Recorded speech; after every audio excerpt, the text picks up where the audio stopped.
lui n'avait pas commis de péché. Mais Dieu l'a fait devenir péché. Donc Jésus était bel et bien un agneau qui n'avait pas de reproches. Amen. Amen. Il dit même, qui de vous me convaincra du péché? Oh, Dieu cherchait pour libérer le peuple du joug de la mort, du péché, de la malédiction. Il était question que cet animal-là soit sans péché, qu'il ne soit pas parfait. Amen. Amen. Et pourquoi d'un an? Un an rappelle que pour la délivrance du peuple, il était question de la publication d'une année de la grâce. Amen. Amen. Pas plus ni moins, mais une année de la grâce. Ça, c'est le temps que devait durer le salut. Amen. Amen. Alors, bien aimé dans le Seigneur. Autre chose, autre point, c'est que pendant que Dieu s'est pourvu un animal, et cet animal-là devait être immolé par chaque famille, par chaque maison. Vous devez l'égorger. Et après l'avoir égorgé, qu'est-ce qu'il fallait faire? Il fallait prendre le sang de cet animal et venir l'appliquer avec l'hysope, l'appliquer sur les linteaux de la porte et les poteaux, les montants et les traverses de votre maison. Pourquoi ceci? On nous dit que le sang devait servir de signe. Amen. Amen. Ça, c'est ce que Dieu a fait. Et remarquez, frère, pendant la nuit, nous prenons cette écriture, nous lisons le verset, toujours dans Exode chapitre 12, nous lisons le verset 12. On nous dit, cette nuit-là, je passerai dans le pays d'Égypte et je frapperai tous les premiers-nés du pays d'Égypte, depuis les hommes jusqu'aux animaux, et j'exercerai des jugements contre tous les dieux de l'Égypte. Je suis l'Éternel. Verset 13. Le sang vous servira de signe sur les maisons où vous serez. Je verrai le sang et je passerai par-dessus vous. Et il n'y aura point de plaie qui vous détruisent quand je frapperai le pays d'Égypte. Amen. Amen. Donc Dieu, quand il passe, les premiers-nés de chaque maison, de chaque famille, que ce soit hébreu ou égyptien, amen, amen, étaient sous la menace de la mort. Amen. Tous les premiers-nés dans chaque maison étaient sous la menace de la mort. C'est-à-dire que le jugement de Dieu devait frapper dans chaque maison. Amen. Amen. Ils étaient informés. Amen. Amen. Alors, donc on voit, frère, que pour épargner les maisons du malheur, de la mort, de la destruction, il était question qu'il se pourvoie un animal. Amen. Amen. D'abord, il faut reconnaître cela. Que Seigneur, je te bénis, parce que tu t'es pourvu pour moi.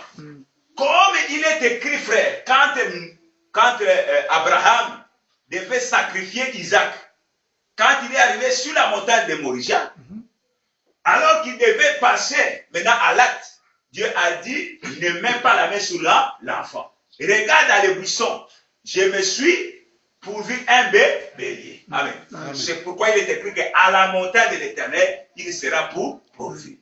Et Abraham appela ce lieu Yahvé Jireh. Amen. Amen. Or, ce que Dieu avait pourvu, c'était cet animal. Amen. Amen. Pour notre salut. Amen. Alors que nous étions dignes de la mort,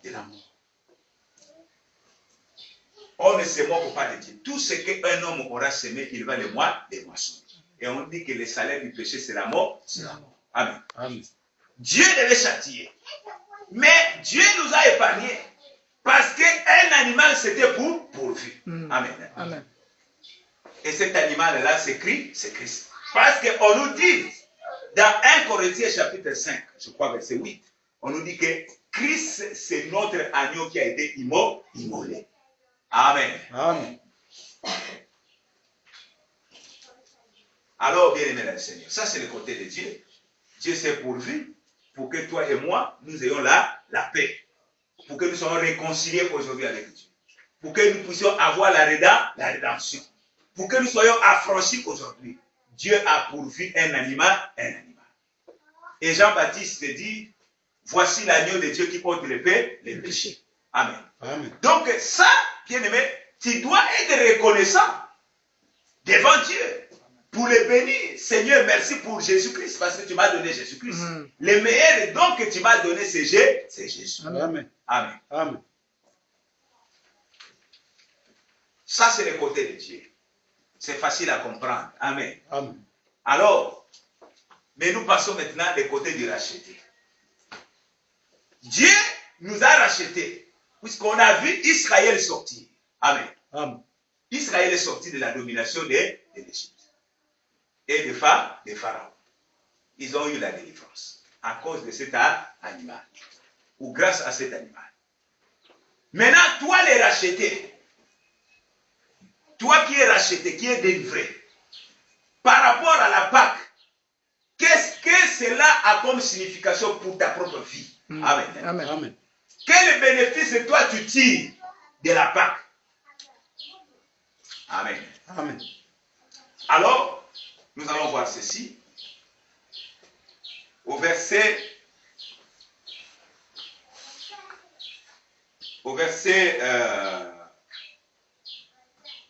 6, vous les garderez jusqu'au quatrième jour de ce mois, et toute l'assemblée d'Israël l'immolera entre les deux soirs. On prendra de son sang et on mettra sur les poteaux et sur les linteaux de la porte des maisons. On le mangera, ou on le mangera. Cette même nuit, on en mangera la chair rôtie au feu, on en mangera avec des pains sans levain et des herbes amères. Vous ne les mangerez point à demi cuit et bouilli dans l'eau, mais il sera rôti au feu avec la tête, les jambes et l'intérieur. Alors, donc nous avons dit que le racheté, il prend l'agneau, il le garde pendant 4 jours. Amen. Amen. Il le prend au 10e jour et il le garde pendant 4 jours. Au 14e jour, il va l'immoler entre les deux soirs. Amen. Amen. Les gestes que le chef de famille est en train de faire, ou tous les membres de la famille sont en train de faire, pour amener l'agneau à mourir. Amen. Amen. Ça, il faut que tu puisses le mettre dans ta tête. Amen. Amen. Que quand tu es en train de reconnaître l'œuvre de la croix, amen, Amen. c'est que tu places ta confiance, comme Moïse avait placé la confiance aux paroles du Seigneur. Amen. Moïse savait que quand Dieu a dit, je vais libérer le peuple, mais avant de libérer, il faut faire ceci. Amen. Amen. Moïse, en pratiquant, en observant la Pâque, il avait confiance aux promesses du Seigneur.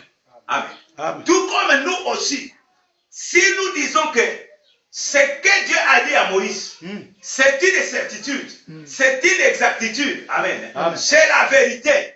C'est que moi aussi, quand je fais mienne l'œuvre de Christ, amen, Amen. c'est que je suis en train de dire que même si aujourd'hui, la mort peut se présenter, le jugement de Dieu peut se présenter. Amen. Amen. Je crois que je serai épargné. Amen. Amen. Parce que tu places ta confiance dans ce que Moïse a recommandé. Amen. Amen. Donc, ce que le plus que Moïse a recommandé, c'est le Seigneur Jésus. Amen. Amen. Lui, il s'est livré pour toi. Oui, c'est lui l'accomplissement de la prophétie. Amen. Amen. Marie aimait vos femmes comme Christ a aimé l'Église. Et s'est livré lui-même pour elle. Amen. Amen. Afin de la sanctifier. Amen. Amen.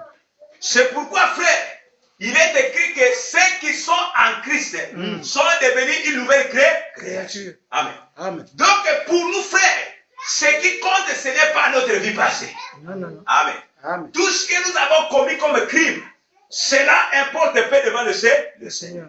Amen. Amen. Que tu sois âgé de 12 ans, que tu viennes à l'âge de 30 ans, que tu arrives à l'âge de 80 ans. Amen. Amen. Ce qui compte, ce n'est pas ton passé. Amen. Amen. Mais ce qui compte, c'est être en Christ. Amen. Amen. Or, quand tu viens en Christ, c'est que Dieu va tourner la page. Les choses anciennes ne vont pas passer. Amen. Et ce qui est considéré par le Seigneur, c'est la nouvelle vie que tu vas commencer avec le Seigneur. Amen. Amen. Ça, c'est le racheté. Il doit comprendre que la mort de l'agneau a comme conséquence dans sa vie. Amen. C'est que Dieu met fin à sa vie passée et commence une nouveauté de vie avec le Seigneur. Amen. Amen.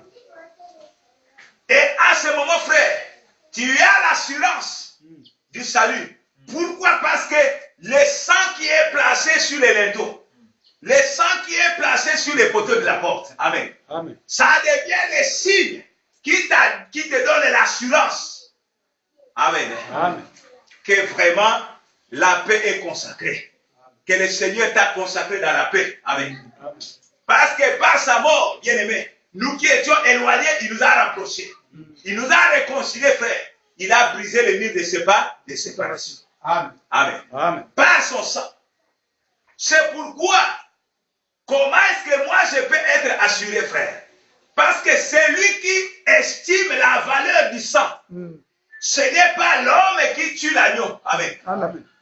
En Israël, en Égypte, quand les familles immolaient l'agneau, et ils ne comprenaient pas la valeur de cet agneau-là. Mais celui qui devait apprécier, c'est l'ange qui passera la nuit. Quand il va voir le sang, il va reconnaître que ça, c'est le sang de l'agneau d'un an. Amen. Amen. Amen. Amen. Amen. Donc la certitude, c'est pourquoi la bien-aimée Paul dit que l'Esprit de Dieu rend témoignage à mon esprit que je suis enfant de Dieu. C'est l'Esprit de Dieu qui vient apprécier si cet évangile que tu as cru, c'est la véritable. Amen. Amen. Si cette parole n'est pas la véritable parole, Dieu ne te connaît pas. Amen. Amen. Amen. Pourquoi, frère? Parce que ceux qui habitaient dans ces maisons des Hébreux, frères, pendant la nuit, ils étaient en sécurité. Amen. Pendant que les malheurs étaient frappés dans les maisons des Égyptiens. Mais eux, ils étaient en sécurité, frère. Qu'est-ce qui faisait la sécurité? C'était la présence du sang. Amen. Amen.